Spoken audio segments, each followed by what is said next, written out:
Hello मित्रांनो, welcome to study revolution. आज 1 August 2021, August महिन्याची सुरुवात.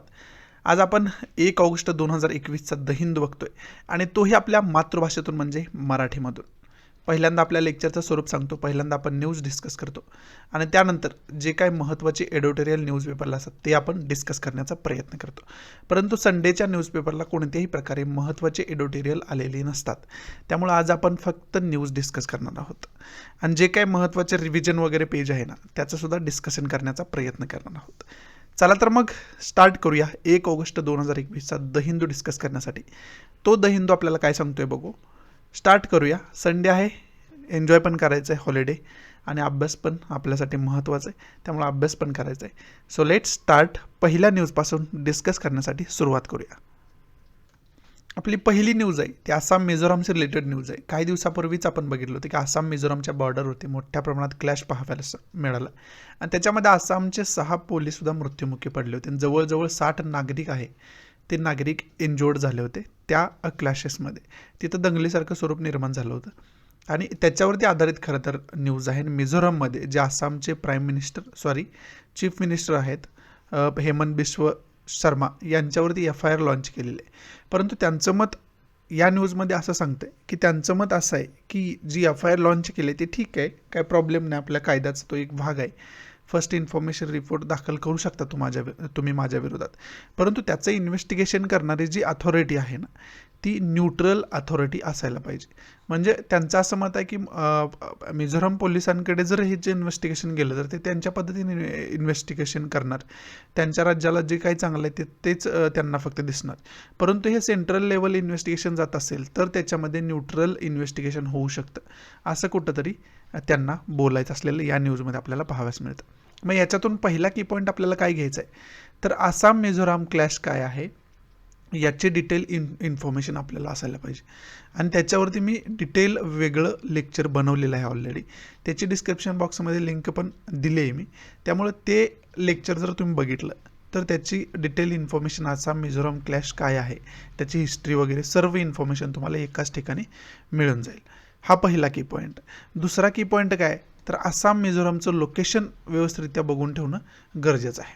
समजते तुम्हाला, कारण हा जो बॉर्डर क्लॅश आहे तो खूप दिवसांपासून न्यूजमध्ये, त्यामुळं त्याचं लोकेशन बघून ठेवणं कुठंतरी आपल्याला गरजेचं होऊन बसतं. मग त्याचं लोकेशन बघून घेऊया आसाम मिझोरामचं नेमकं कुठं आहे ते. इथं आपण बघू शकतोय आसाम मिझोरामचा पॉलिटिकल, आपल्या इंडियाचा पॉलिटिकल मॅप, आणि त्याच्यामध्ये मिझोराम जर बघायचं झालं तर इथं आपल्याला मिझोराम पाहाव्यास मिळतं आणि या ठिकाणी आपल्याला आसाम पाहाव्यास मिळतं. आणि यांची जी बाँड्री लाईन आहे ती इथं बाँड्री लाईन असलेली पाहाव्यास मिळते आणि याच बाँड्री लाईनवरून त्यांच्या दोघांमध्ये मोठ्या प्रमाणात क्लॅश असलेला पाहाव्यास मिळतो. आणि हा जो क्लॅश आहे ना तो व्यवस्थितरित्या मी समजावून सांगितलं आहे. आपण जे नवीन लेक्चर वेगळं बनवलं नाही याच्यासाठी, करंट बेस्ड इश्यूज म्हणून मी प्लेलिस्ट वेगळीच बनवून ठेवली, जेणेकरून करंटमध्ये जे इश्यू सुरू आहेत ना ते तुम्हाला डिटेलमध्ये मी सांगू शकेल. त्याच्यामध्ये आसाम मिझोराम ज्यावेळेस न्यूजमध्ये होतं ना त्यावेळेसच मी त्याच्यावरती वेगळं लेक्चर बनवून ठेवले. क्लॅश त्यांच्यामध्ये काय चालू आहे, त्यांची हिस्ट्री काय आहे, कारणं कोणकोणती आहेत की त्यांच्यामध्ये क्लॅश चालू असण्याची, भांडण चालू असणारी, ते डिटेल इन्फॉर्मेशन त्या लेक्चरमध्ये दिलं आहे. आणि इथं आपण मॅप बघतोय तर इथं आसाम आहे आणि इथं मिझोराम आहे ना. आसामच्या जर शेजारील राज्यांचा विचार केला ना आपण तर आसामचे शेजारील राज्य त्याच्यामध्ये मेघालय आहे, वेस्ट बेंगॉल आहे, त्याचबरोबर अरुणाचल प्रदेश आहे, नागालँड आहे, मणिपूर आहे, मिझोराम आहे आणि त्रिपुरा आहे. आणि इंटरनॅशनल बाँड्री जर टच करतायत कोणत्या असं विचारलं तुम्हाला तर त्याच्यामध्ये बांगलादेश आहे आणि भूतान आहे. या 2 देशांच्या बाँड्री आसामला टच करत असताना पाहाव्यास मिळतात. त्यानंतर आपल्याला मिझोरामचं इथं पाहाव्यास मिळते. मिझोरामला टच करणारी राज्य कोणकोणती आहेत तर त्याच्यामध्ये त्रिपुरा आहे, मणिपूर आहे आणि आसाम आहे. या 3 राज्यांची बाँड्री मिझोरामला टच करते. आणि इंटरनॅशनल बाँड्रीचा विचार केला तर त्याच्यामध्ये बांगलादेश आहे आणि त्याचबरोबर म्यानमार आहे. या 2 देशांची बाँड्री त्याला टच करत असताना आपल्याला पाहाव्यास मिळते. पुढची न्यूज आहे वॅक्सिनेशनशी खरं तर रिलेटेड, आणि त्याच्यामध्ये विशेष करून 46 जिल्ह्यांमध्ये जास्त पॉझिटिव्हिटी रेट आता पाहाव्यास मिळते. जवळजवळ 40,000 एवढी संख्या त्याची वाढत असताना पाहाव्यास मिळते, म्हणजे कोविड-19 पॉझिटिव्ह असणाऱ्या लोकांची. त्याच्यामुळं जास्त वॅक्सिनेशनचा दर आपल्याला वाढवणं कुठेतरी गरजेचं आहे, असं सेंट्रल गव्हर्नमेंटकडून सांगण्यात आलेलं पाहाव्यास मिळते. आणि त्याच्यामध्ये मग आपल्याला इथं मॅप दिलेला आहे की किती ॲडल्ट पॉप्युलेशनला वॅक्सिनेशन कोणकोणत्या राज्यांमध्ये किती पर्सेंटमध्ये झालं आहे. त्याच्यामध्ये दिल्लीमध्ये 16.3% आहे, महाराष्ट्रामध्ये 12.1% आहे, केरळामध्ये 20.8% आहे, तामिळनाडूमध्ये 7.3% आहे आणि उत्तर प्रदेशमध्ये 5.1% आहे. आणि कलर वाईज जर विचार केला तर रेड कलर जो दिला आहे तो 5 ते 10% जिथं ॲडल्ट पॉप्युलेशनला वॅक्सिनेशन झाले त्याच्यासाठी रेड कलर दिला आहे. मग त्याच्यामध्ये मध्य प्रदेश आहे, उत्तर प्रदेश आहे, त्याचबरोबर बिहार आहे, अशा प्रकारचे राज्य आहेत. इकडं आंध्र प्रदेश आहे, इथं तामिळनाडू आहे. आणि 10 ते 15% ॲडल्ट पॉप्युलेशन्सला जे वॅक्सिनेशन झाले ना, ती राज्य जी दिलेत त्याच्यामध्ये राजस्थान आहे, त्याच्यामध्ये महाराष्ट्र आहे, त्याच्यामध्ये कर्नाटक आहे, छत्तीसगड तुम्ही बघू शकताय, ओडिसा बघू शकताय, पश्चिम बंगाल बघू शकताय. समजते तुम्हाला? ही ठिकाणं आहेत, राज्य आहेत. आणि त्याच्यामध्ये 15 ते 20% वॅक्सिनेशन झालेल्या ज्या राज्य आहेत ना, त्यांना येल्लो कलर दिला आपल्याला. त्याच्यामध्ये मग गुजरात आहे, इकडं उत्तराखंड आहे, तेलंगणा आहे, इकडं अरुणाचल प्रदेश आहे. आणि 20 ते 25% ॲडल्ट पॉप्युलेशनला वॅक्सिनेशन केलेल्या राज्यांसाठी लाईट ग्रीन कलर दिला आहे. त्याच्यामध्ये इकडं उत्तराखंड आहे आणि खाली जर बघितलं तुम्ही तर केरळा पाहाव्यास मिळतो. आणि डार्क ग्रीन एरिया दिला आहे ती 25%पेक्षा जास्त ॲडल्ट पॉप्युलेशनला वॅक्सिनेशन झालेलं आहे अशा राज्यांचं आहे. त्याच्यामध्ये जम्मू आणि काश्मीरचा एरिया आपल्याला पाहाव्यास मिळतो आहे. ते राज्य आपल्याला पाहाव्यास मिळते. आणि त्याचबरोबर इकडं मणिपूरसुद्धा आपल्याला पाहाव्यास मिळते, इथं वर सिक्कीमसुद्धा पाहाव्यास मिळते. म्हणजे वॅक्सिनेशन जे आहे ॲडल्ट पॉप्युलेशनला दिलेलं आपण ते वॅक्सिनेशन दिलेल्यांची संख्या खूप कमी असलेली आपल्याला पाहाव्यास मिळते. त्याच्यामध्ये आपल्याला कुठंतरी इम्प्रोव्हायझेशन करायचं असलेलं इथं या न्यूजमध्ये सेंट्रल गव्हर्नमेंटनं स्टेट गव्हर्नमेंटला वेगवेगळं सांगितलेलं पाहाव्यास मिळतं आपल्याला. पुढचं न्यूज आहे जैश ए मोहम्मदचा जो अतिरेकी एक होता मोहम्मद इस्माईल अल्वी याला मारण्यात यश आलं आहे. हाच जो होता ना, जो पुलवामा अटॅक झाला होता ना, त्याचा मास्टर माइंड होता हाच. आणि त्याला मारण्यात कुठंतरी आपल्याला यश आलेलं पाहाव्यास मिळते जम्मू काश्मीरमध्ये. त्याच्यासाठी ते सांगणारी खरं तर ही न्यूज आहे. पुढची न्यूज आहे अलाहाबाद हायकोर्टाशी रिलेटेड न्यूज आहे. विशेष करून अलाहाबाद हायकोर्टामध्ये साऊथमधल्या राज्यांमधून म्हणजे दक्षिणेकडच्या राज्यांमधून विशेष करून केरळसारखी जी राज्य आहेत त्या राज्यांकडून, त्याच्यामध्ये केरळ, तामिळनाडू वगैरे जे साऊथमध्ये येतात ना राज्य, त्या राज्यामधून विशेष करून केरळमधून काही जणांना अरेस्ट करण्यात आले होते आणि त्यांच्याकडे मोठ्या प्रमाणात स्फोटकं वगैरे सापडले होते असा ATSचा दावा आहे. जे उत्तर प्रदेशचं ATS आहे, अँटी टेरर स्क्वॉड ज्याला आपण म्हणतो, त्यांचा असा दावा आहे की यांच्याकडे मोठ्या प्रमाणात स्फोटक होते आणि हिंदू लीडर जे आहेत त्यांना टार्गेट करण्याचा यांचा प्लॅन होता असं अलाहाबाद कोर्टामध्ये सांगण्यात आलं होतं यांच्याकडून. त्याचबरोबर त्यांनी एक शब्द वापरला, तो शब्द होता साऊथ टेरर, म्हणजे दक्षिणेकडचा आतंकवाद. परंतु या शब्दावरती उत्तर प्रदेश अलाहाबाद हायकोर्ट जे आहे त्यांनी ऑब्जेक्शन घेतलेलं पाहाव्यास मिळालं आणि ते डिसअप्रूव्ह म्हणजे तो शब्द आहे तो रद्द केलेला आपल्याला पाहाव्यास मिळाला. आणि त्याच्याशी रिलेटेड खरं तर ही न्यूज आहे. आता काल आपण रिव्हरविषयी इन्फॉर्मेशन बघत होतो, त्यावेळेस गंगेचा आणि यमुनेचा रिव्हरचा संगम आपण बघितला होता. तो कुठं होतोय तर तो अलाहाबाद मध्ये होतोय. त्यामुळं अशा प्रकारचे की पॉईंट इथं आले की तुम्हाला लगेच लक्षात यायला पाहिजे किंवा रिव्हिजन म्हणून तुम्ही ते लक्षात आणायला पाहिजे. त्यामुळं खरं तर महत्त्वाची न्यूज होती. बाकी याच्यामध्ये इम्पॉर्टंट असं काही नाही आहे. पुढची न्यूज आहे ती यमुना रिव्हरशी रिलेटेड खरं तर न्यूज आहे. आणि आत्ता याच्या अगोदर काय सांगितलं की होतं की यमुना रिव्हरच्या पाण्याची पातळी जी आहे ती धोक्याच्या पातळीपर्यंत वाढताना आपल्याला दिसत आहे. धोक्याची पातळीसुद्धा क्रॉस करताना आपल्याला दिसत आहे. परंतु आत्ता तो धोका टळत असताना आपल्याला पाहाव्यास मिळतो आहे. तसं दिल्ली गव्हर्नमेंटनं जाहीर केलेलं सुद्धा आपल्याला पाहाव्यास मिळालं. मग याच्यातून की पॉईंट आपल्याला काय घ्यायचा आहे तर पहिला की पॉईंट घ्यायचा आहे यमुना रिव्हरशी रिलेटेड मॅप आपल्याला व्यवस्थितरित्या आपण बघून घ्यायचा. काल पण आपण बघितलं तर आज पण आपण बघूया. यमुना रिव्हरचा जो मॅप आहे तो व्यवस्थितरित्या आपण बघून घेऊया, त्याचा उगम वगैरे कसा होतो सर्व काही. इथं आपण बघू शकतोय यमुना रिव्हरचा व्यवस्थितरित्या मॅप कशा पद्धतीनं दिलेला आहे आपल्याला तो. त्याच्यामध्ये इथं यमुना रिव्हर तुम्ही बघू शकताय आणि यमुना रिव्हर जे आहे ती गंगा रिव्हरची उपनदी मानली जाते आणि ती यमुना रिव्हर अलाहाबादमध्ये इथं गंगेला येऊन मिळते, जे आत्ताच तुम्हाला मी सांगितले याच्या अगोदरच्या न्यूजमध्ये. मग यमुना रिव्हरच्या उपनद्या जर बघायचं झालं तर त्याच्यामध्ये बेटवा आहे, चंबळ आहे, या 2 महत्त्वाच्या उपनद्या यमुना रिव्हरच्या मानल्या जातात.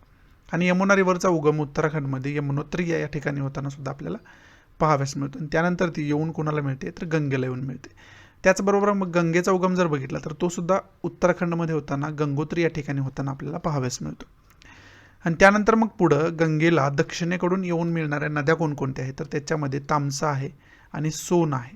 या महत्त्वाच्या 2 नद्या आपल्याला दक्षिणेकडून येऊन मिळताना आपल्याला पाहाव्यास मिळतात आणि त्याचबरोबर इथं हुगळी नदी एक असलेली पाहाव्यास मिळते. आणि उत्तरेकडून गंगेला येऊन मिळणाऱ्या नद्या कोणकोणत्या आहेत तर त्याच्यामध्ये आहे गोमती आहे, घागरा आहे, गंडक आहे, कोसी आहे आणि तिस्ता आहे. तिस्ता ही आहे ती ब्रह्मपुत्र रिव्हरची उपनदी आहे. कोसीपर्यंतच्या नद्या ज्या आहेत त्या गंगेच्या उपनद्या मानल्या जातात, ज्या उत्तरेकडून येऊन गंगेला मिळत असतात.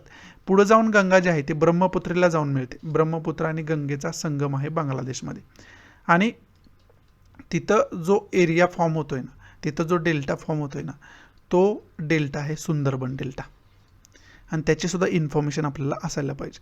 मग आता ब्रह्मपुत्रेच्या उपनद्या जर बघायचं झालं तर त्याच्यामध्ये तिस्ता आहे, सुबनसिरी आहे इकडं आणि इकडं लोहित असलेलं आपल्याला पाहाव्यास मिळते.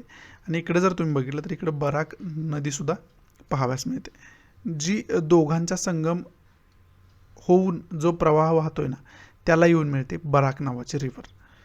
त्यामुळे ती सुद्धा आपल्याला माहिती असणं गरजेचं आहे.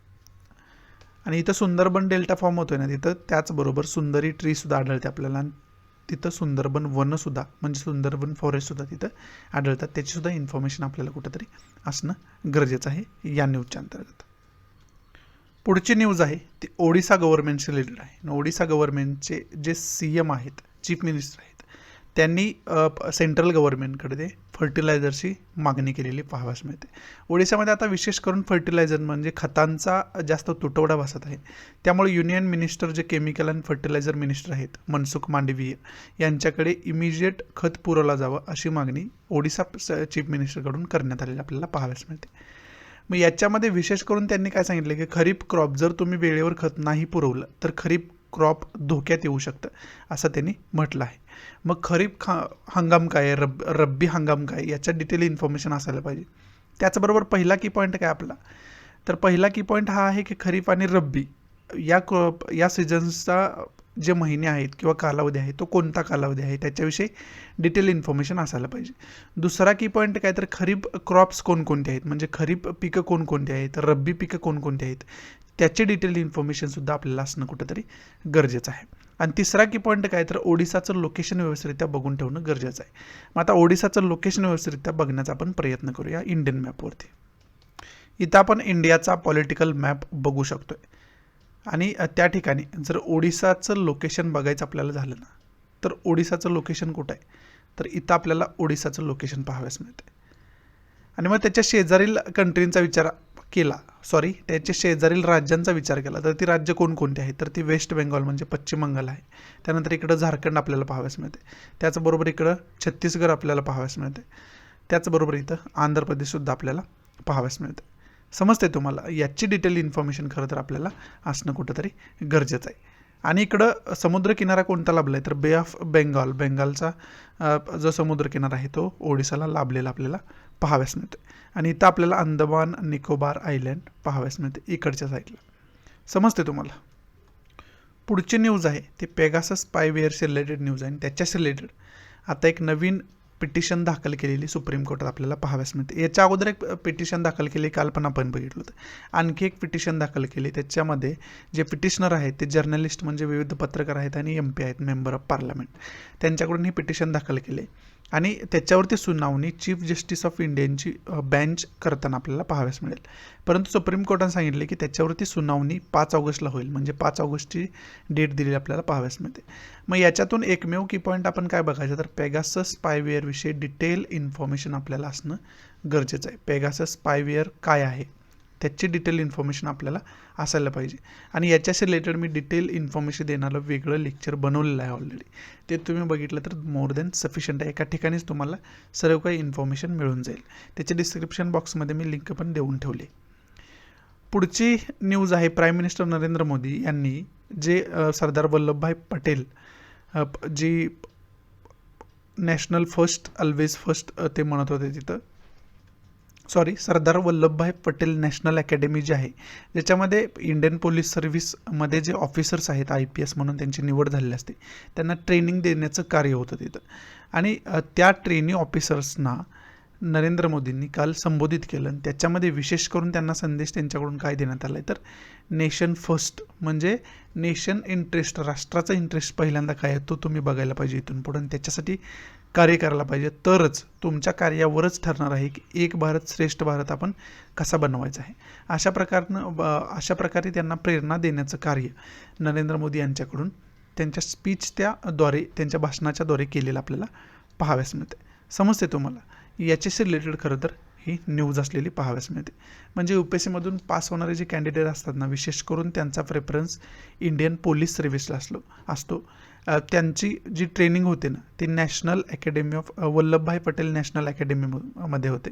आणि तिथं प्राईम मिनिस्टरचं संबोधन काही वेळेला प्राईम मिनिस्टर जे देशात असतात ते त्या ट्रेनी ऑफिसर्सना संबोधन करतात. आणि तेच संबोधन आता नरेंद्र मोदींनी त्यांना ऑनलाईन कॉन्फरन्सिंगद्वारे केलेलं आपल्याला पाहाव्यास मिळालं होतं. आणि त्याच्यामध्ये वेगवेगळे संदेशसुद्धा त्यांना देण्यात आले त्यांच्याकडून. त्याच्यामध्ये विशेष होता की एक भारत श्रेष्ठ भारत बनवण्यासाठी तुम्ही जो भारताचा इंटरेस्ट आहे, आपल्या राष्ट्राचा इंटरेस्ट आहे, त्याच्यासाठी कार्य करणं गरजेचं आहे, असं त्यांच्याकडून सांगण्यात आलेलं पाहाव्यास मिळालं. नेव्हीचे नवीन व्हाईस चीफ म्हणून SN घोरमडे यांची निवड झालेली आपल्याला पाहाव्यास मिळते.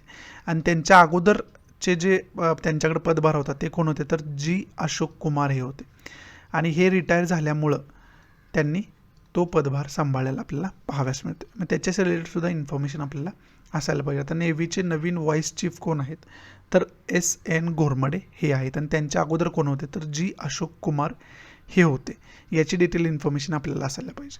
त्याचबरोबर नेव्ही चीफ कोण आहेत त्याचीसुद्धा इन्फॉर्मेशन आपण काढून ठेवणं कुठंतरी गरजेचं आहे. समजते? ज्या ज्या महत्त्वाच्या फोर्स आहेत, मग नौदल असेल, भूदल असेल किंवा हवाई दल असेल, याचे चीफ कोण आहेत याची डिटेल इन्फॉर्मेशन आपण काढून ठेवणं गरजेचं होऊन बसतं या न्यूजच्या अंतर्गत. पुढची न्यूज पुन्हा पेगासस स्पायवेअरशी रिलेटेड असलेली आपल्याला पाहाव्यास मिळते. विशेष करून काँग्रेसचे जे मेंबर ऑफ पार्लमेंट आहेत जयराम रमेश यांनी हे सांगितले की पेगासस हा एक स्कॅन्डल आहे आणि त्या स्कॅन्डलविषयी इन्फॉर्मेशन फक्त प्राईम मिनिस्टर नरेंद्र मोदी किंवा होम मिनिस्टर अमित शहा देऊ शकतात, असं कुठेतरी त्यांनी सांगितलं आपल्याला पाहाव्यास मिळते. समजते? म्हणजे त्यांना हे म्हणायचं आहे की प्राईम मिनिस्टर किंवा होम मिनिस्टर या दोघांपैकी एक कोणतर किंवा दोघं या पेगाससविषयी सांगू शकतात. बाकी इन्फॉर्मेशन काढणं आपल्याला कठीण होऊन बसलेलं आहे, असं त्यांचं मत आहे. म्हणजे एकंदरीत त्यांनी सरकारवरती टीका केलेली आपल्याला पाहाव्यास मिळते. मग त्याच्यामुळे आता याच्यातून की पॉईंट ऑब्वियस आहे, पेगाससविषयी डिटेल इन्फॉर्मेशन तुम्हाला असायला पाहिजे. हा पहिला की पॉईंट आहे.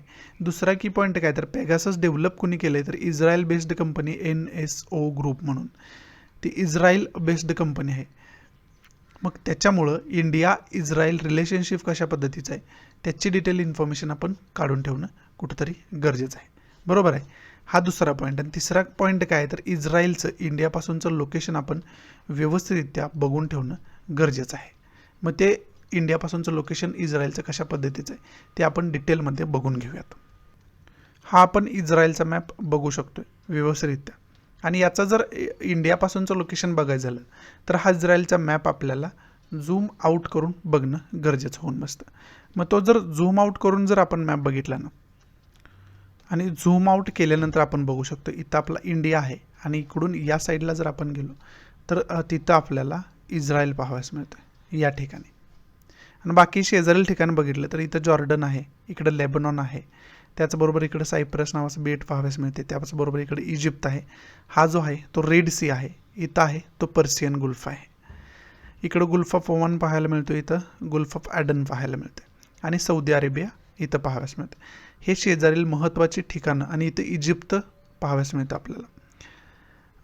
हा जो टोटल आहे तो इजिप्तचाच भाग आहे. ही जी महत्त्वाची इस्रायलच्या शेजारील महत्त्वाची जी ठिकाणं आहेत ना ती आपल्याला पाहाव्यास मिळतात या ठिकाणी. कालच्या न्यूज पेपरमध्ये आपण बघितलं होतं की इंडिया आणि चायनामधले जे हाय ऑफिसर आहेत, कमांडंट आहेत, त्यांच्यामध्ये 12वं चर्चासत्र होणार आहे. कशासाठी? तर इंडिया चायनामध्ये लाईन ऑफ ॲक्च्युअल कंट्रोलवरून वारंवार वाद होत असतो. तिथल्या महत्त्वाच्या ठिकाणांवरून वारंवार वाद होत असतो. म्हणून त्या ठिकाणांपासून इंडियन आर्मी आणि चायनीज आर्मी या दोघांनी पण लांब राहायचं, म्हणजेच त्याला डिसएंगेजमेंट म्हणतो. त्या एरियापासून दोघांनीही लांब राहायचं, म्हणजे आपण क्लॅश कुठंतरी कमी करू शकतो. याच्यासाठी ही 12वी जी चर्चासत्र आहे ते घेतलं गेलं आणि त्याच्यामध्ये विशेष करून डिसएंगेजमेंटला महत्त्व दिलं गेलं त्या चर्चेमध्ये. आणि त्याच्यामध्ये विशेष करून घोगरा असेल किंवा हॉट स्प्रिंग असेल या एरियातून दोन्ही आर्मी जे आहे ती डिसएंगेज होतील, असं या डिस्कशनचा आउटकम आलेला आपल्याला पाहाव्यास मिळाला. हे डिस्कशन काल म्हणजे शनिवारी आपल्याला पाहाव्यास मिळालं. सकाळी 10:30 पासून संध्याकाळी 7:30 पर्यंत हे डिस्कशन चाललं होतं, असं या न्यूजमध्ये सांगण्याचा प्रयत्न केला आहे. आणि विशेष करून चायनीज आर्मीचं मत होतं की 26 जुलैला आपण हे डिस्कशन घ्यायला पाहिजे, परंतु इंडियाचं मत होतं की कारगिल विजय दिवस ज्या दिवशी आहे त्या दिवशी डिस्कशन घेतलं गेलं पाहिजे, असं इंडियन चं मत असलेलं पाहाव्यास मिळालं होतं. मग खरं तर ते डिस्कशन आता 31 जुलैला झालेलं आपल्याला पाहाव्यास मिळालं, म्हणजे काल झालेलंही आपल्याला पाहाव्यास मिळालं.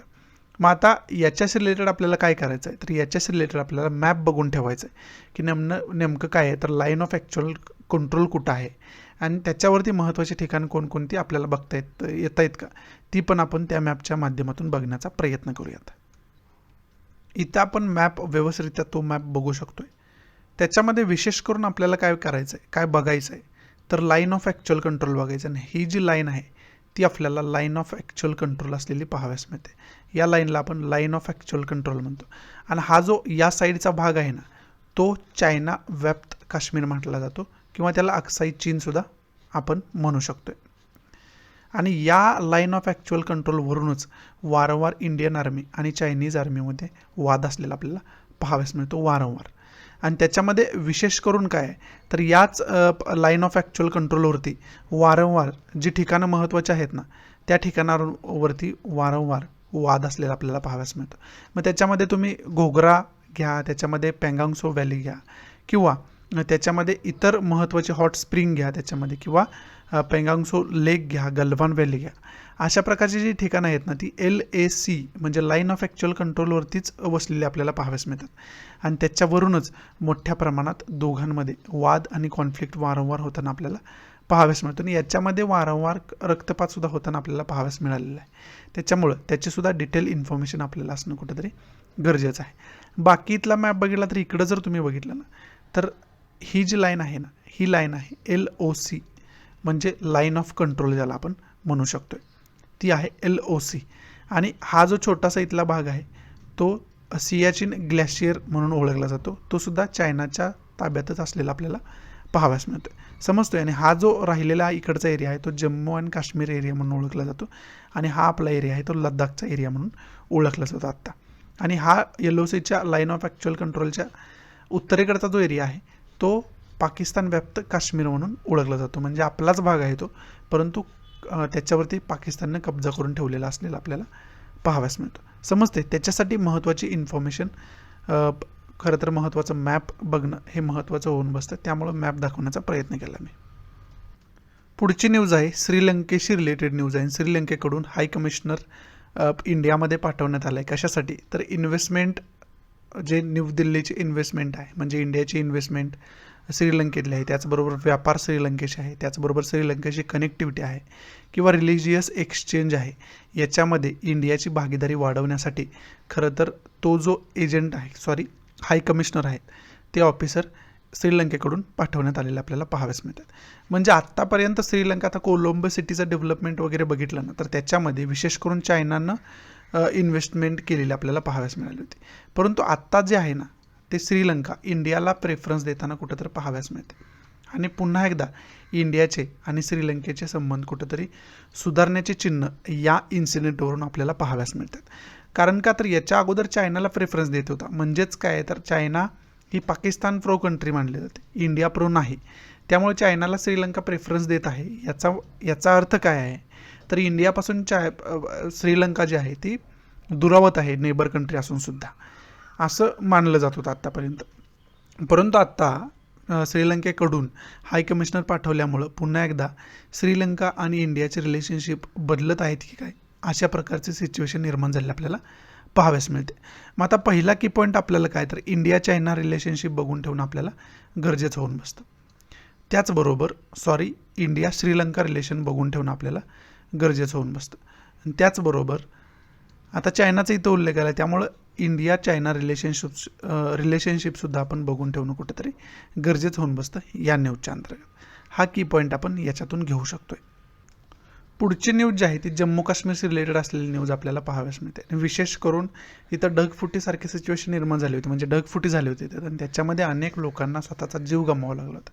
आणि त्याच्यापैकी आणखी 19 लोक जे आहेत ते मिसिंग असलेले आपल्याला पाहाव्यास मिळतात. आणि तो रिपोर्ट देणारी खरं तर ही न्यूज असलेली पाहाव्यास मिळते. आणि विशेष करून चिनाब रिव्हर जे बेसिन आहे त्याचेसुद्धा उल्लेख याच्यामध्ये आलेला आहे. त्यामुळे आपल्याला त्याच्याविषयी सुद्धा डिटेल इन्फॉर्मेशन असणं गरजेचं आहे. म्हणजे काय, तर आपला की पॉईंट हा होऊ शकतोय की चिनाब रिव्हरविषयी डिटेल इन्फॉर्मेशन आपण काढून ठेवणं कुठंतरी गरजेचं होऊन बसतं या न्यूजच्या अंतर्गत.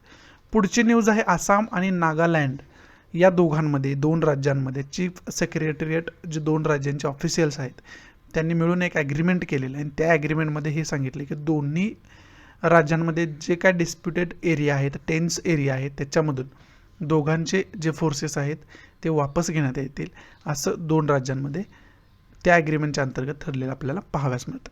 आता आपण बघितलं की आसाम मिझोरामचा कॉन्फ्लिक्ट कशा पद्धतीने झाला होता, तिथं आपल्याला रक्तपातसुद्धा पाहावयास मिळाला होता. म्हणजे 6 आसामचे पोलीसकर्मी मारले गेले होते, 60 लोक इंज्युअर झालेले त्याच्यामध्ये आपल्याला पाहाव्यास मिळालं होतं. मग त्याच्याच रिलेटेड मी वेगळं लेक्चर, आसाम मिझोरामचा बॉर्डर डिस्प्यूट काय आहे, त्याचं हिस्ट्री काय, त्याच्याच रिलेटेड वेगळं लेक्चर बनवून ठेवले, ते तुम्ही बघाच. त्याचबरोबर आसामचा आता इथं दुसरा पॉईंट काय, तर आसामचा नागालँडसोबतसुद्धा इतिहास जर बघितला तर डिस्प्यूट अनेक वेळा राहिलेला आहे नागालँडचा. त्याला एवढं रौद्र रूप कधी धारण झालेलं नाही, परंतु थोड्या बहुत प्रमाणात शीतयुद्ध तर दोघांमध्ये झालेलं आहे, आसाम आणि नागालँड या 2 राज्यांमध्ये. त्यामुळे त्याचीसुद्धा डिटेल इन्फॉर्मेशन आपल्याला असणं कुठंतरी गरजेचं आहे. ऐतिहासिक इन्फॉर्मेशनसुद्धा त्याची आपण काढून ठेवणं कुठंतरी गरजेचं होऊन बसतं या न्यूजच्या अंतर्गत. त्याचबरोबर आपल्याला आसाम आणि नागालँडचं लोकेशनसुद्धा बघणं गरजेचं आहे, जे की आपण ऑलरेडी बघून ठेवलेलं आहे याच्या अगोदर. ज्यावेळेस आसाम मिझोरामचा कॉन्फ्लिक्टचं आपण बोलत होतो त्यावेळेस मॅप आपण पॉलिटिकल इंडियाचं बघितलं होतं, आणि त्याच्यामध्ये नागालँडसुद्धा लोकेशन आपण आसामचं एक शेजारील कंट्री म्हणून बघून ठेवलेलं आहे. आता फक्त आपण चिनाब रिव्हरची जो मॅप आहे ना, तो मॅपच्या दृष्टीतून चिनाब रिव्हर समजावून घेण्याचा प्रयत्न करूयात. हा जर मॅप आपण बघितला तर चिनाब रिव्हर जी आहे ना, ती सिंधू नदीची एक उपनदी असलेली आपल्याला पाहाव्यास मिळते. इथं आपल्याला सिंधू नदी पाहाव्यास मिळते आणि या ठिकाणी आपल्याला चिनाब रिव्हर पाहाव्यास मिळते, समजते. आणि ती भारतातच जे उत्तराखंड आहे त्या ठिकाणी आपल्याला कुठंतरी उगम पावलेली चिनाब रिव्हर पाहाव्यास मिळते. त्याचबरोबर सिंधूच्या आणखी महत्त्वाच्या ज्या उपनद्या आहेत त्या कोणकोणत्या आहेत, तर त्याच्यामध्ये झेलम आहे, रावी आहे, सतलज आहे, या महत्त्वाच्या रिव्हर आहेत. आणि त्याच्याबरोबर चिनाबसुद्धा असलेले आपल्याला पाहाव्यास मिळते. आणि याच चिनाबच्या खोऱ्यामध्ये ती ढगफुटी झालेली पाहाव्यास मिळते.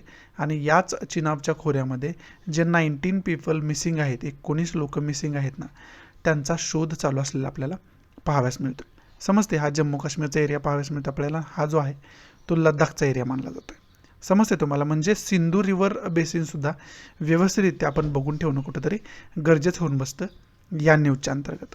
सिंधू रिव्हर बेसिन आपल्याला कळणं कुठंतरी गरजेचं आहे, समजते तुम्हाला.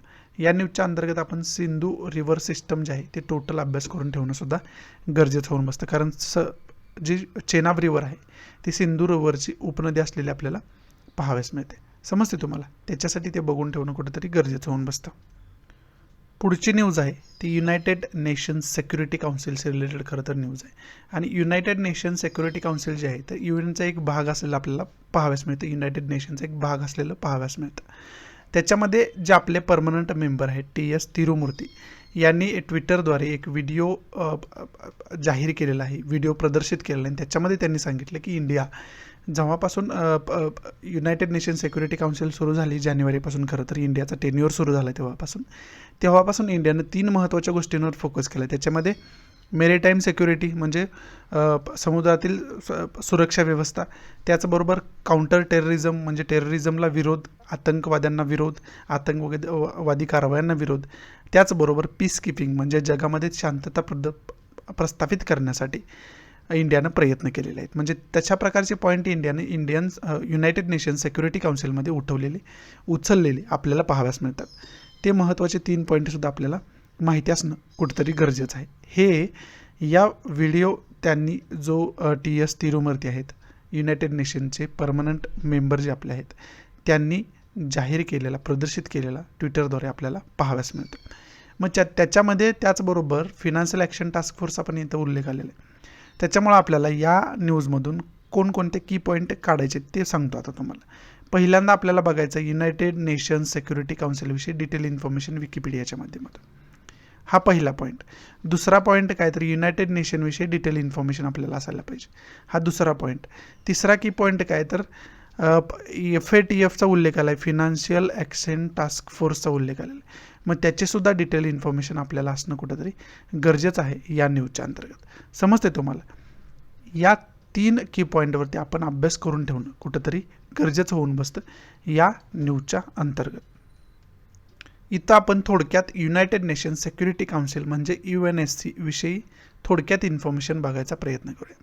त्याच्यामध्ये विशेष करून त्याचं एम काय आहे स्थापन करण्याचं, तर त्याचं एम आहे की international peace and security develop करणं, आंतरराष्ट्रीय शांतता आणि सुरक्षितता डेव्हलप करणं, हे युनायटेड नेशन सिक्युरिटी काउन्सिल स्थापन करण्याचं एम आहे, ध्येय आहे.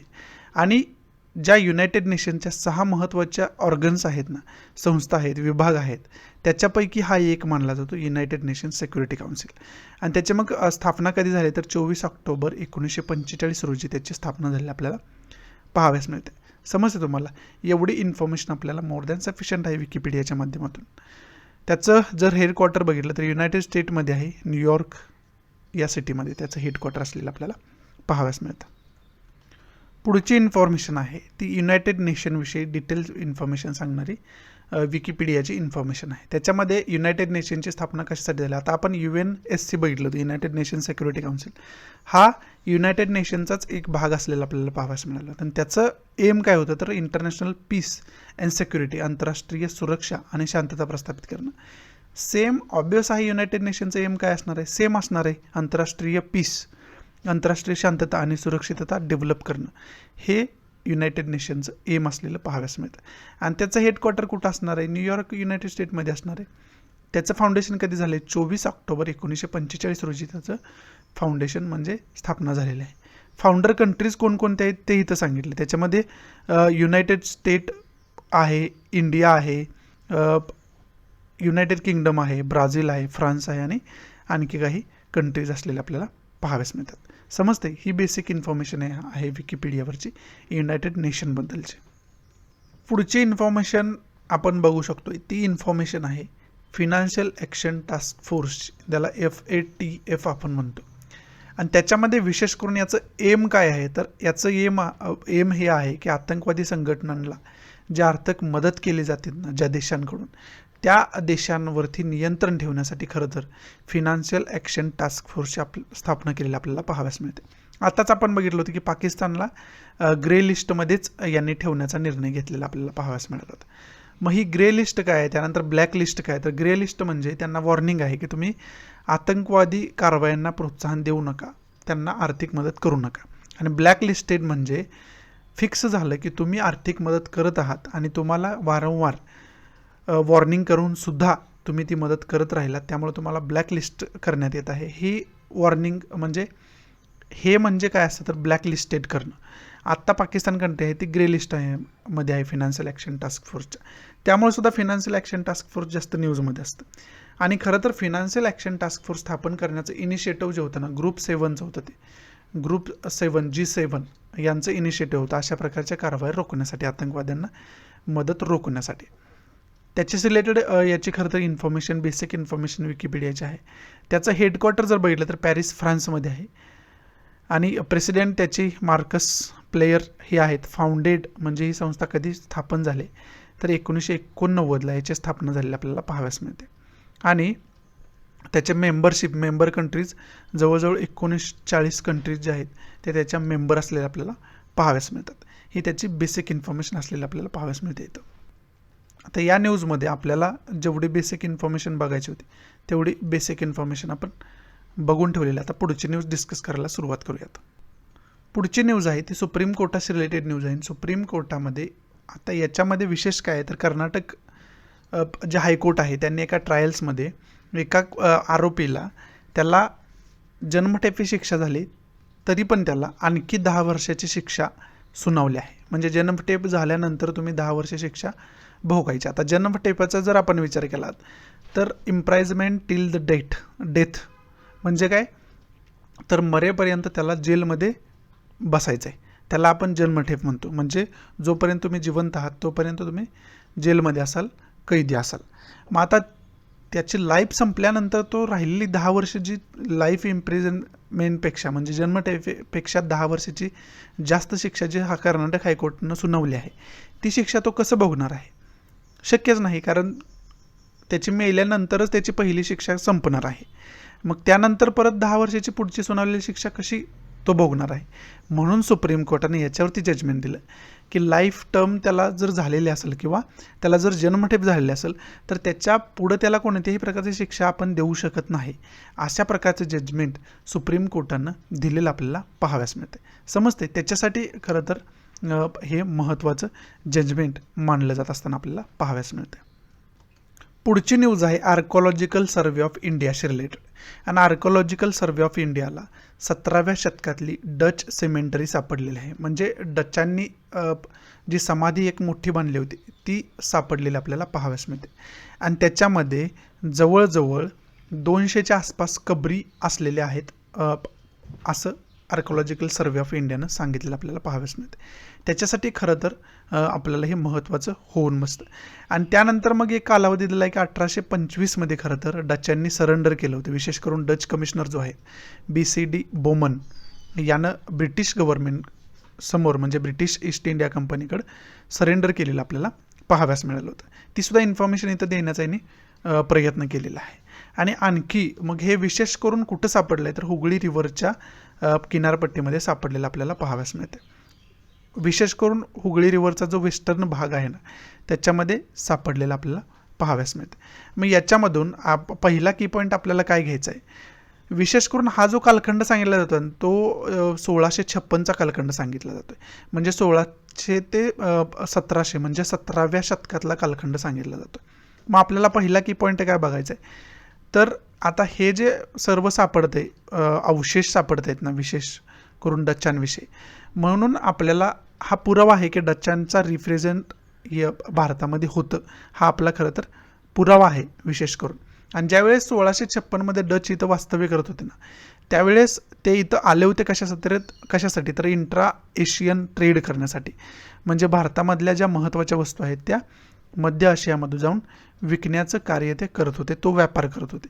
त्याच्यामध्ये विशेष करून स्पायसेस म्हणजे मसाले वेगवेगळे होते, त्याचबरोबर कॉटन म्हणजे कापूस होता आणि इंडिगो म्हणजे नीळ होती.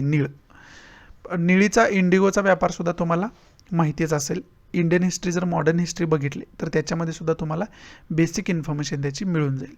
त्याच्यामुळं पहिला की पॉईंट आपल्याला काय बघायचं तर डचांचं वास्तव्य कोणत्या कालखंडामध्ये भारतामध्ये होतं त्याची इन्फॉर्मेशन आपल्याला असणं कुठंतरी गरजेचं. हा पहिला की पॉईंट.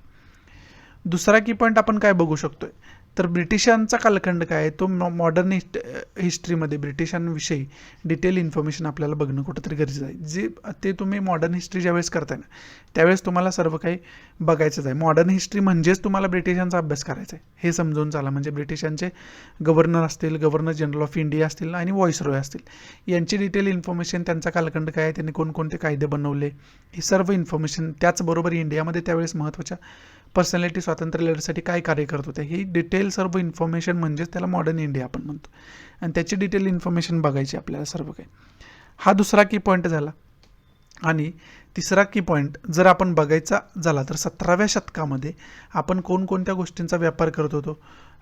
मसाल्याचे पदार्थ असतील, कॉटन असेल, इंडिगो असेल, ह्या वस्तू ज्या आहेत ना त्या कोणकोणत्या देशांमध्ये याला मागणी होती, इंडियाच्या बाहेर कुठं कुठं त्याला मागणी होती, याची सुद्धा डिटेल इन्फॉर्मेशन आपण करून ठेवणं गरजेचं आहे. आणि आता व्यापाराचा मुद्दा आला आहे ना, मग तो व्यापाराचा मार्ग कोणता होता, त्याच्यामध्ये वेगवेगळे समुद्रकिनारे येतात, मग ते बंदरं कोणकोणते होते महत्त्वाचे, त्याचीसुद्धा डिटेल इन्फॉर्मेशन आपण काढून ठेवणं गरजेचं आहे. आणि त्याच्यामध्ये विशेष करून सुएज कॅनलविषयी सुद्धा आपण अगोदर बघून ठेवलं होतं. मग तो सुएज कॅनल कसा महत्त्वाचा होता व्यापार करण्यासाठी, त्याचीसुद्धा डिटेल इन्फॉर्मेशन आपण काढून ठेवणं कुठंतरी गरजेचं होऊन बसतं या न्यूजच्या अंतर्गत. याच्यासाठी खरं तर ही न्यूज महत्त्वाची, विशेष करून हिस्ट्री या सब्जेक्टसाठी आपल्याला ही न्यूज महत्त्वाची असलेली पाहाव्यास मिळते. पुढची न्यूज आहे तालिबान आणि अफगाणिस्तानशी रिलेटेड खरं तर न्यूज आहे. तिथं तालिबान जी टेररिस्ट ऑर्गनायझेशन आहे त्याला आपण मानू शकतोय, ते मोठ्या प्रमाणात हिंसक कारवाया करत असताना आपल्याला पाहाव्यास मिळते. आणि त्याच्यामध्येच आता हेरात हे एक ठिकाण आहे अफगाणिस्तानमधलं, तिथं मोठ्या प्रमाणात जे अफगाणिस्तान आर्मी फोर्स आहे आणि तालिबान आहे यांच्यामध्ये मोठ्या प्रमाणात क्लॅश आपल्याला पाहाव्यास मिळाला. ही सांगणारी खरं तर न्यूज आहे. मग पहिल्यांदा आपल्याला पहिला की पॉईंट काय पाहिजे माहिती, तर अफगाणिस्तानमध्ये इंटरनल पॉलिटिक्स काय चाललं आहे, त्याची हिस्ट्री वगैरे काय, याची डिटेल इन्फॉर्मेशन आपल्याला असायला पाहिजे. त्याचबरोबर दुसरा की पॉईंट काय, तर युनायटेड नेशन असेल, US असेल, युनायटेड स्टेट ऑफ अमेरिका, त्याचबरोबर नाटो असेल, यांच्या फोर्स वापस घेतलेल्या आहेत. त्यामुळं आता युनायटेड नेशनची फोर्स तिथं काय करत होते त्याची डिटेल इन्फॉर्मेशन आपल्याला असणं गरजेचं आहे. त्याचबरोबर NATO, North Atlantic Treaty Organization विषयी डिटेल इन्फॉर्मेशन आपल्याला असणं गरजेचं आहे.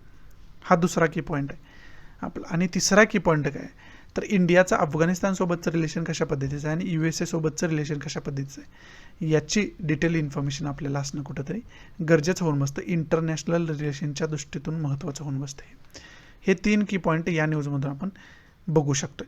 पुढची न्यूज जी आहे ते आत्ताच आपण बघितलं की ओमानमध्ये विशेष करून जे ऑइल टँक्स त्यांचे आहेत त्याच्यावरती ड्रोन अटॅक झालेला आपल्याला पाहाव्यास मिळाला. त्याच्यामध्ये 2 ऑफिसर्सला म्हणजे फोर्स जवान आहे त्यांना जीवसुद्धा गमावा लागला. आणि हे US नेव्हीनं बातमी दिलेली आपल्याला पाहाव्यास मिळते.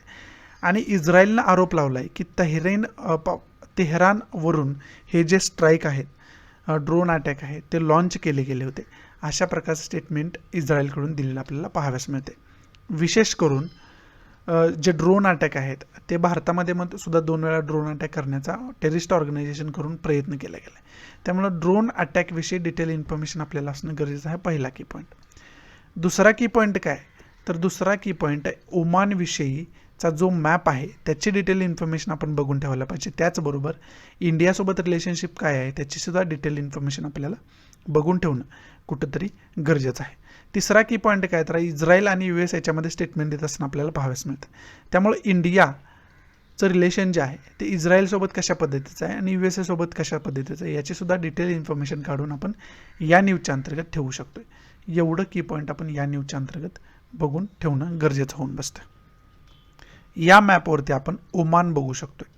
ओमानचं लोकेशन कुठं आहे इंडियापासून, इथं आपण ओमान बघू शकतोय आणि इकडं आपला इंडिया असलेला आपल्याला पाहाव्यास मिळतं. इथं अरेबियन सीमध्ये आहे, यानंतर इथं गुल्फ ऑफ ॲडन आहे, इथं रेड सी आहे, इथं गुल्फ ऑफ ओमान पाहाव्यास मिळतोय आणि इथं पर्शियन गुल्फ आपल्याला पाहाव्यास मिळतोय. आणि याच ओमानविषयी आता बोललं जाताना आपल्याला पाहाव्यास मिळते वेगवेगळ्या कंट्रीजकडून, विशेष करून USA कडून आणि इस्रायलकडून. समजते तुम्हाला? याच्यासाठी खरं तर लोकेशन तुम्हाला समजावून सांगण्यासाठी मॅप दाखवण्याचा प्रयत्न केला आहे. त्याचबरोबर ओमानचं जे लोकेशन आहे ना ते इस्रायलपासून कुठं आहे, तर इथं तुम्हाला इस्रायल पाहाव्यास मिळेल. इथं छोटीशी कंट्री इस्रायल म्हणून आहे. आणि याचं USA पासून लोकेशन कुठं आहे, तर इकडं आपल्याला USA पाहायला मिळतोय. इथं USA आहे आणि इकडून या साईडला जर तुम्ही गेला तर तिथं आपल्याला ओमान पाहाव्यास मिळते. आणि मग मध्ये इथंच आहेत नॉर्थ अटलांटिक सी आहे आणि खाली गेला तुम्ही तर साऊथ अटलांटिक सी आपल्याला पाहाव्यास मिळते. समजते? हे USA पासून आणि इस्रायलपासूनचं लोकेशन ओमानचं असलेलं आपल्याला पाहाव्यास मिळते. पुढची न्यूज आहे ती वर्ल्ड हेल्थ ऑर्गनायझेशनशी रिलेटेड न्यूज आहे. आणि आता चायनामध्ये आपल्याला काय बघायला मिळते की डेल्टा व्हेरियंटचे जे पेशंट आहेत ते मोठ्या प्रमाणात सापडत आहेत. आणि COVID-19चा जो डेल्टा व्हेरियंट आहे तो जवळजवळ 14 प्रोव्हिन्समध्ये, त्यांच्या 14 विभागांमध्ये मोठ्या प्रमाणात पसरताना आपल्याला पाहाव्यास मिळते. आणि त्याच्याशी रिलेटेडच मग वर्ल्ड हेल्थ ऑर्गनायझेशननं सुद्धा चिंता व्यक्त केलेली आपल्याला पाहाव्यास मिळते. मग त्याच्यातला पहिला आपण एकमेव की पॉईंट काय घेऊ शकतो, तर वर्ल्ड हेल्थ ऑर्गनायझेशनविषयी डिटेल इन्फॉर्मेशन आपण काढून ठेवणं गरजेचं होऊन बसतं विकिपीडियाच्या माध्यमातून. समजते तुम्हाला? हा की पॉईंट आपण याच्या माध्यमातून घेऊ शकतो, या न्यूजच्या माध्यमातून. पुढची न्यूज आहे ती युनायटेड नेशनशी रिलेटेड न्यूज आहे. युनायटेड नेशनविषयी आपण विकिपीडियाच्या माध्यमातून ऑलरेडी माहिती बघितली. त्याच युनायटेड नेशनविषयी ही न्यूज आहे. युनायटेड नेशननं एक वॉर्निंग जाहीर केलेलं आहे. 23 ग्लोबल हॉटस्पॉट म्हणजे जागतिक हॉटस्पॉट जाहीर केलेले आहेत. कशासाठी? तर पुढच्या 3 महिन्यामध्ये उपासमारीच्या ज्या केसेस आहेत त्या वाढताना दिसतील, अशा प्रकारची वॉर्निंग युनायटेड नेशन जाहीर केलेली आहे. आणि त्याच्यामध्ये एक्सपेक्टेड एरियाज जे आहेत ते 23 एरिया जाहीर केलेले आहेत. त्याच्यामध्ये इथिओपिया जी कंट्री आहे ना, तिनं टॉप केलेलं आपल्याला पाहाव्यास मिळते. म्हणजे पुढच्या 3 महिन्यामध्ये, म्हणजे पुढच्या काही महिन्यामध्ये इथिओपियामध्ये जास्त उपासमारी आपल्याला पाहाव्यास मिळेल, असं युनायटेड नेशननं सांगितलेलं आहे. त्याच्यामध्ये महत्त्वाची ठिकाणं कोणकोणती आहेत? तर त्याच्यामध्ये इथिओपिया पहिल्यांदा सांगितलं आहे.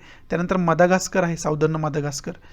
त्याचबरोबर यमन आहे, साऊथ सुदान आहे, नॉर्थ नायजेरिया आहे, असं या लिस्टमध्ये सांगितलेलं आपल्याला पाहाव्यास मिळते. हे जे महत्त्वाचे एरियाज आहेत ते इथं सांगितलेलं आपल्याला पाहाव्यास मिळते. त्याच्यामध्ये इथिओपियानं टॉप केलेलं आहे, हे सुद्धा आपण लक्षात ठेवण्यासारखी गोष्ट होऊन बसते या न्यूजच्या अंतर्गत. त्याच्यामध्ये इथिओपिया आहे, यमन आहे, मदागास्कर आहे, साऊदर्न सुदान आहे, नॉर्थ नायजेरिया आहे.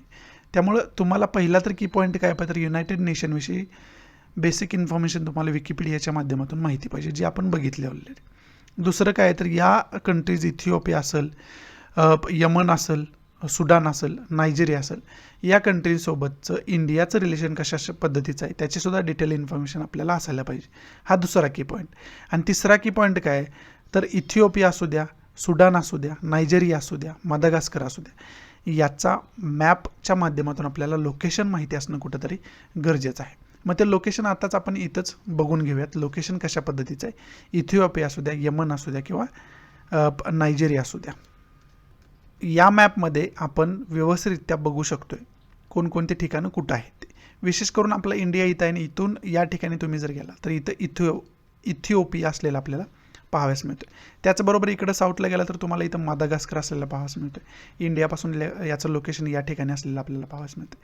त्याचबरोबर या ठिकाणावरून इथं आपण गेलो तर इकडं आपल्याला साऊथ सुदान पाहाव्यास मिळते. आणि त्याचबरोबर या ठिकाणी गेलो तर इथं आपल्याला नायजेरिया पाहाव्यास मिळते. आणि हेच जे आहेत ते टॉप रिजन ग्लोबल हॉटस्पॉट म्हणून युनायटेड नेशननं जाहीर केले आपल्याला पाहाव्यास मिळतात. त्याच्यासाठी आपल्याला याचं जॉग्राफिकल लोकेशन मॅपच्या माध्यमातून बघणं गरजेचं होतं, ते की मी तुम्हाला दाखवण्याचा प्रयत्न केला इथं. पुढचं जे पेज आहे ना त्याच्यावरती विशेष करून आठवड्याभरात जे काय महत्त्वाच्या न्यूज, जास्त न्यूजमध्ये जे काही प्रकार नव्हते ना त्याच्यावरती बोलणार हे खरं तर FAQ हे पेज असतं. त्याच्यामध्ये आपण याला रिव्हिजनचं पेजसुद्धा म्हणू शकतो आठवड्याभराचे. त्याच्यामध्ये पहिलं काय सांगितलं की आर स्टेट अंडर रिपोर्टिंग कोविड-19 केसेस. म्हणजे वेगवेगळ्या स्टेटमध्ये आपण बघतोय की कोविड-19च्या केसेस ज्या अगोदर होत्या त्या रिकाउंटिंगमध्ये जास्त वाढलेल्या आपल्याला पाहाव्यास मिळतात. मग याच्यामध्ये हेच बोलायचा प्रयत्न केला, क्वेश्चन विचारला की स्टेट गव्हर्नमेंट जे आहे ते मुद्दामहून या केसेस अंडर रिपोर्ट करत तर नाही ना, अशा प्रकार सिच्युएशन आहे का, असा क्वेश्चन विचारला आहे. याच्यावरती आपण ऑलरेडी डिस्कशन करून झाले, कारण याच्याशी रिलेटेड आपल्याला फक्त आकडेवारी त्या राज्यांची नावं माहिती असायला पाहिजे. बाकी काही विशेष याच्याविषयी माहिती असणं आपल्याला गरजेचं नाही. आणि सर्वच राज्यांमध्ये ही परिस्थिती, कोणत्याही एका राज्यामध्ये परिस्थिती नाही. त्यामुळे हे विशेष काय नाही आपल्यासाठी किंवा एक्झामसाठी हे काही विशेष होऊन बसत नाही आहे. त्यानंतर एंड टू एंड जिनॉम सिक्वेन्सिंग. आता जिनॉम सिक्वेन्सिंगचा वापर कशासाठी होतो, तर जिनॉम सिक्वेन्सिंगचा वापर जे संसर्गजन्य रोग आहेत कोविडसारखे, त्याचं विशेष करून कोणता व्हेरियंट आहे हे ओळखण्यासाठी जिनॉम सिक्वेन्सिंगचा उपयोग केला जातो. त्याच्यामध्ये डेल्टा व्हेरियंट आपण बघितला होता, कप्पा व्हेरियंट आपण इंडियामधला बघितला होता, वेगवेगळे व्हेरियंट आपण बघितले होते कोविड-19चे कोणकोणते आहेत. आणि जर कोविड-19 पॉझिटिव्ह आहे निगेटिव्ह आहे हे सहज आपल्याला रॅपिड टेस्टनं RT-PCR टेस्टनं समजतं. परंतु त्या कोविड-19चा तुम्हाला जो कोविड-19चा संसर्ग झालेला आहे त्या कोविड-19चा व्हेरियंट कोणता आहे हे जर समजायचं असेल आपल्याला, तर ती टेक्निक जी आहे त्या टेक्निकनं आपण समजू शकतो. त्या टेक्निकचं नाव आहे जिनॉम सिक्वेन्सिंग. समजते तुम्हाला? जनुकीय संरचनाचा जो अभ्यास केला जातो त्याला आपण जिनोम सिक्वेन्सिंग असं म्हणतो.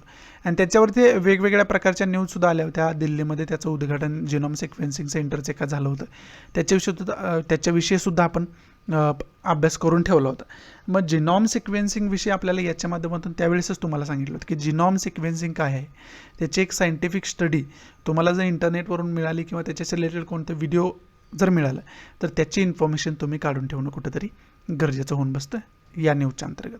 समजते तुम्हाला. आणि त्याच्याविषयीच पुन्हा एकदा तिथं बोलण्याचा प्रयत्न केला आहे. जिनोम सिक्वेन्सिंग म्हणजे मराठीमध्ये जर तुम्हाला एका वाक्यात सांगायचं झालं ना तर जनुकीय संरचनेचा अभ्यास करणारं जे शास्त्र आहे ना त्याला आपण जिनोम सिक्वेन्सिंग टेक्निक असं म्हणतो. समजते. त्याच्यामुळं आपल्याला खरं तर कोविड-19चा व्हेरियंट कोणता आहे, डेल्टा व्हेरियंट आहे, कप्पा व्हेरियंट आहे की अदर कोणता व्हेरियंट आहे हे समजण्यासाठी मदत होते. आणि याच टेक्निकनं आपण तो व्हेरियंट समजावून घेऊ शकतोय. पुढचं जे आहे ते RBI planning digital currency of India for India. याच्यामध्ये द हिंदूला बातमी एक आली होती की RBI digital currency of India स्थापन करत आहे. म्हणजे CBDC ज्याला आपण सेंट्रल बँक डिजिटल करन्सी असं म्हणतो, ही स्थापन करण्याच्या तयारीत आहे असं सूत्रांकडून सांगण्यात आलेलं आहे. अशा प्रकारची न्यूज आली होती. आणि त्याबरोबर मी तुम्हाला डिजिटल करन्सी विषयी थोडक्यात इन्फॉर्मेशन पण सांगितली होती, थोडक्यात म्हणजे ढोबळ मानानं. आणि त्याच्याविषयी डिटेल इन्फॉर्मेशन तुम्ही बघून ठेवा असं पण तुम्हाला त्यावेळेस मी सांगितलं होतं. आणि त्याच्याविषयीच मग इथं बोललं जाते की आरबीआय खरंच अशा प्रकारची करन्सी डेव्हलप करत आहे का.